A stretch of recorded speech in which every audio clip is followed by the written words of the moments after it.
የሰዓቱን መረጃዎች ይዘንላችሁ ቀርበናል። ከመረጃዎቹ ጋር ምግባሩ ከበደ ነኝ።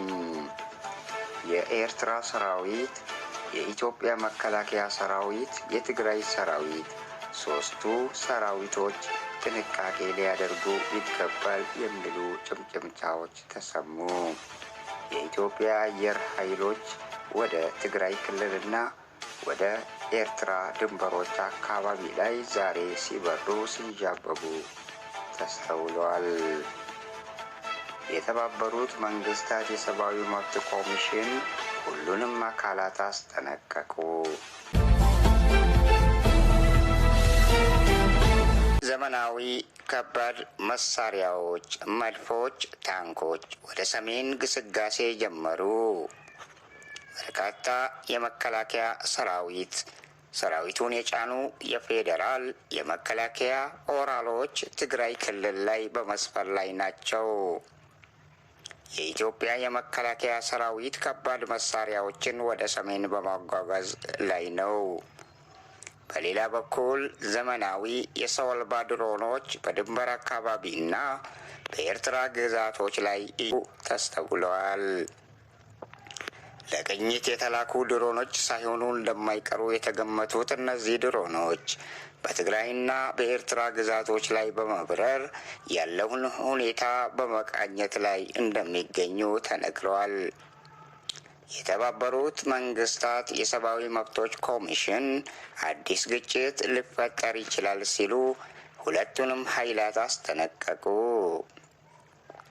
የተባበሩት መንግስታት የሰብአዊ መብቶች ኃላፊ ቮልከር ቱርክ ማክሰኞ ዕለት በኢትዮጵያ አስቸጋሪ በሆነው ትግራይ ክልል አካባቢ ላይ እንደገና በተቀሰቀሰው ከባድ ጦርነት ውስጥ የተሳተፉት አካላት በሙሉ ወደ ኋላ እንዲመለሱ ጥሪ አቀርበዋል። ሀገሪቱ በጦርነት ደክማ በሚገኝበት ሰሜን አካባቢ ላይ እነዛ ቦታዎች ላይ ሌላ ሁከት ሊፈጠር ስለሚችል ወታደሮች ወደዛ እንዳይንቀሳቀሱ ሲሉ አስጠንቅቀዋል። የተባበሩት መንግስታት የሰብአዊ መብቶች ኃላፊ ቮልከር ቱርክ ዛሬ ማክሰኞ ዕለት በኢትዮጵያ አስቸጋሪ በሆነው የትግራይ ክልል ውስጥ እንደገና በተቀሰቀሰው ከባድ ጦርነት ውስጥ የተሳተፉ አካላት በሙሉ ወደ ኋላ እንዲመለሱ ሲሉም ተናገሩ።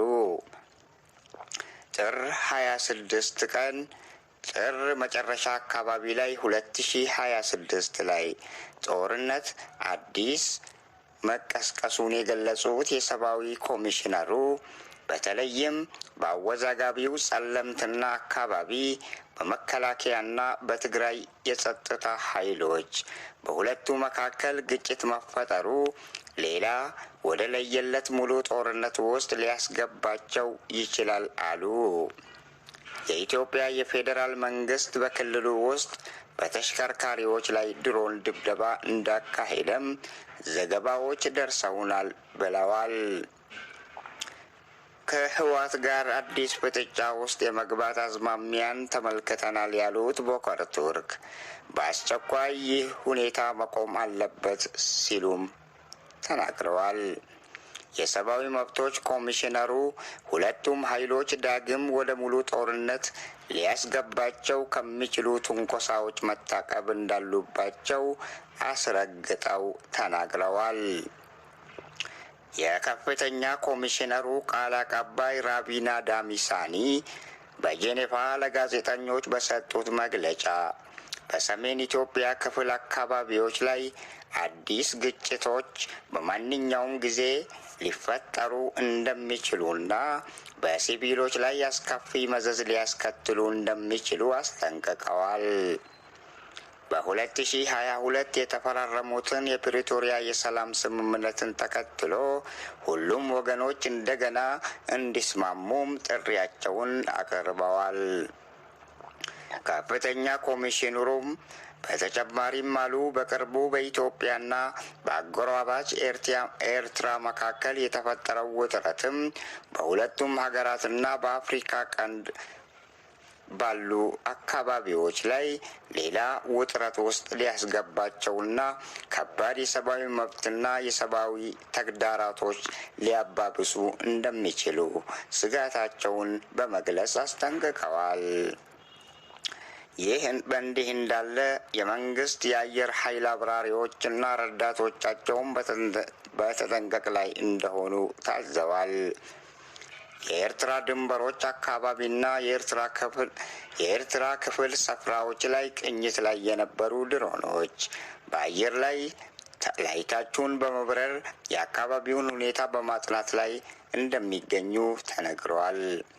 ድንበር አካባቢ አዋሳኝ ስፍራዎች ላይ በማንኛውም ወቅት ላይ አዲስ ያልታሰበ ጦርነት ሊቀሰቀስ እንደሚችል ይነገራል።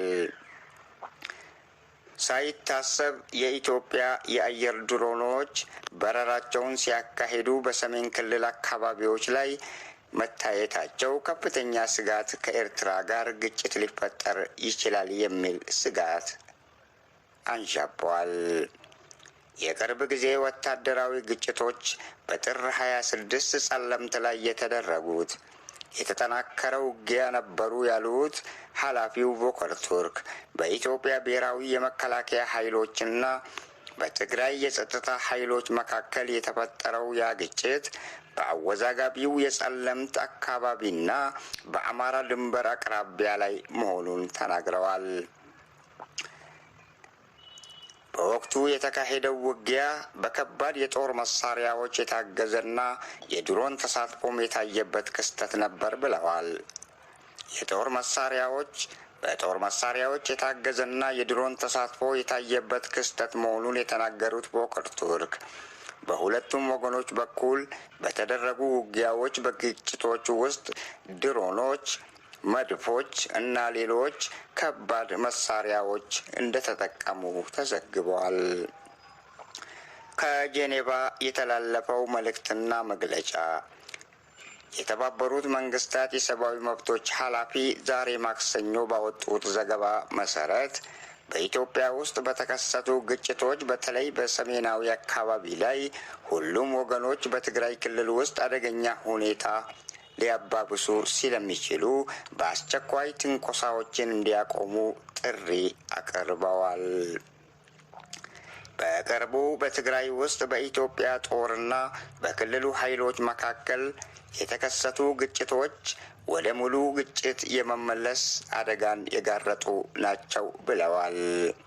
በሰሜናዊ ክልል ውስጥ የሰብአዊ መብቶች ቀውሱም እየተባባሰ መምጣቱን የገለጹት ቦከር ቱርክ ሁለቱንም ኃይሎች አስጠንቅቀዋል።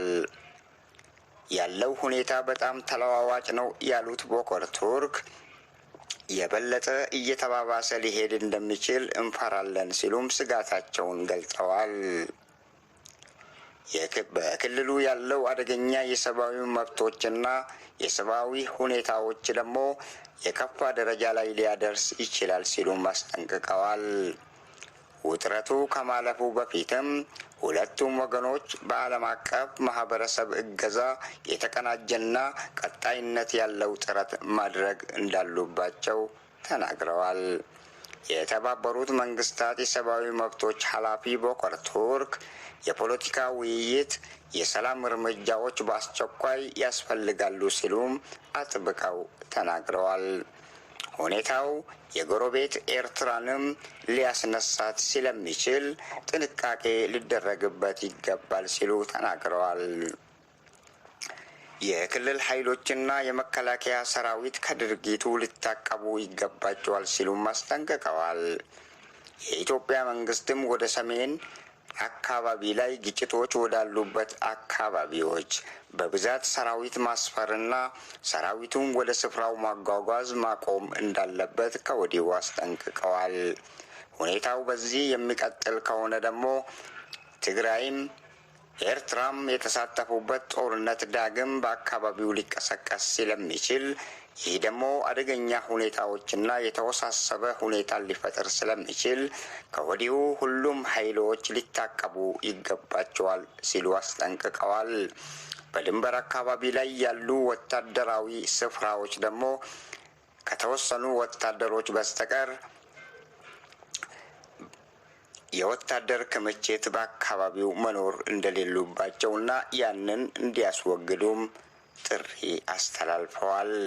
ውድ አድማጭ ተከታታዮቻችን ለአሁኑ ያሉን መረጃዎች ይህንን ይመስላሉ። ስለተከታተላችሁን እጅጉን አድርገን እናመሰግናችኋለን። ቸር ያገናኘን።